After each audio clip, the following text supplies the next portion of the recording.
Guys ಎಲ್ಲರೂ ನಮಸ್ಕಾರ. ಎಲ್ಲರೂ ಹೇಗಿದ್ದಾರೆ? ಎಲ್ಲರೂ ಚೆನ್ನಾಗಿದ್ದಾರೆ ಅಂದ್ಕೊಂಡಿದ್ದೀನಿ. ಇವತ್ತು ಬೆಳಗ್ಗೆ ಏನಕ್ಕಪ್ಪ ವೀಡಿಯೋ ಮಾಡ್ತಾ ಇದ್ದೇನೆ ಅಂತಂದರೆ ಬನ್ನಿ ತೋರಿಸ್ತೀನಿ ನಮ್ಮ ತೆಂಗಿನ ಸಸಿಗಳನ್ನ ಯಾವ ಥರ ಮಾಡಿದ್ದಾರೆ ಅಂತ. ನೋಡಿ ಗೈಸ್, ಹಸುಗಳನ್ನ ಕಟ್ಟಾಗಿ ತೆಂಗಿನ ಸಸಿನ ಯಾವ ಥರ ಮಾಡಿದ್ದಾರೆ ಅಂದ್ರೆ ನೋಡಿ, ನಾವು ಮಕ್ಕಳು ಕಂಡಾಗ ಸಾಕಿದ್ರೆ ಇವರು ಬಂದು ನೋಡಿ ಕಡಿಸ್ಕೊಂಡು ಚೆನ್ನಾಗಿ ಬಂದಿತ್ತು. ಕಡಿಸ್ಕೊಂಡು ಈ ಥರ ಹೋಗಿದ್ದಾರಲ್ಲ, ಬನ್ನಿ ತೋರಿಸ್ತೀನಿ.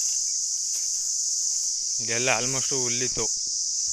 ನಾವು ಹಸ್ಗಳು ಹುಲ್ ಕುಯ್ಕೋಗೋಣ ಅಂತ ಬಿಟ್ಟಿದ್ರೆ ಬಂದಿವರು ಇದೇನು ಅಷ್ಟೊಂದು ಕಡಿಸಿಲ್ಲ ಜಾಸ್ತಿ. ನೋಡಿ ಈ ಥರ ಇತ್ತು, ಅದನ್ನು ಫುಲ್ ಕಡಿಸಾಕ್ಬಿಟ್ಟವ್ರೆ. ಈ ಥರ ಆದರೆ ಹೆಂಗೆ ಏನು ಮಾಡೋದು ಒಂದು ಗೊತ್ತಾಗ್ತಾನೆ ಇಲ್ಲ. ಬನ್ನಿ ಇಲ್ಲಿ ಮುಂದ್ಗಡೆ ಇನ್ನೊಂದು ಐತೆ ತೋರಿಸ್ತೀನಿ. ಭಾರಿ ಕಷ್ಟ ಗಾಯಿಸಿ ಹಳ್ಳಿಗಳಲ್ಲಿ ಈ ದನ ಕರಿನವ್ರ ಗೋಳು ಒಂದೆರಡಲ್ಲ, ಅಯ್ಯೋ ಅನ್ನಿಸ್ತಾರೆ. ನೋಡಿ ಹೋಗಿ ತೆಂಗಿನ ಸಸಿ ಕಟ್ಟಾಕಿದ್ನಲ್ಲ, ಕಟ್ಟಾಕ್ಬಿಟ್ಟು ನೋಡಿ ಇಲ್ಲಿ ಸುಳಿ ಕಿತ್ತಿತ್ತು. ಇಲ್ಲಿ ನೋಡಿ ಇಲ್ಲಿ ಸುಳಿ ಕಿತ್ತಿತ್ತು.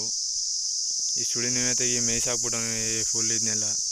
ಇನ್ನು ಬನ್ನಿ ಇಲ್ಲಿ ತೋರಿಸಿ ನೋಡಿ, ಇಲ್ಲೆಲ್ಲ ಕಟ್ಟಾಗಿತ್ತು. ಅಪ್ಪೆಲ್ಲ ಇಕ್ಕಿ ನಾವು ಹಸ್ಗಳು ಕರುಗಳು ಹುಲ್ಕುಯ್ಕೆ ಹೋಗೋ ಅಂತ ಬಿಟ್ಟಿದ್ರ ನಮ್ಮ ಗದ್ದೆಲಿ.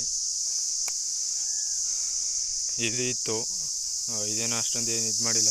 ನೋಡಿ ಅದನ್ನ ಅಲ್ಲಿ ಕಡಿಸವನೆ, ನೋಡಿ ಅಲ್ಲೂ ಕಡಿಸಾಕ್ಬಿಟ್ಟವನೆ ಕಟ್ಟಾಕ್ಬಿಟ್ಟು.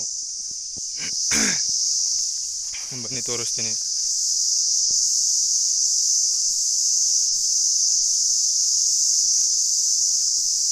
ನೋಡಿ ಗದ್ದೆನ ಒಂಚೂರು ಕಡಿಸಾಕ್ಬಿಟ್ಟವನೆ ಗಾಯ್ಸ್. ಈ ಥರ ಮನುಷ್ಯರಿಗೆ ಏನು ಹೇಳೋಕ್ಕಾದ್ದು, ಬುದ್ಧಿನ ಏನು ಮಾಡೋಕ್ಕಾದ್ದು ಅನ್ನೋದೇ ಗೊತ್ತಾಯ್ತಿಲ್ಲ. ಈ ಥರ ಯಾವಾರ ಮಾಡ್ಕೊಂಡು.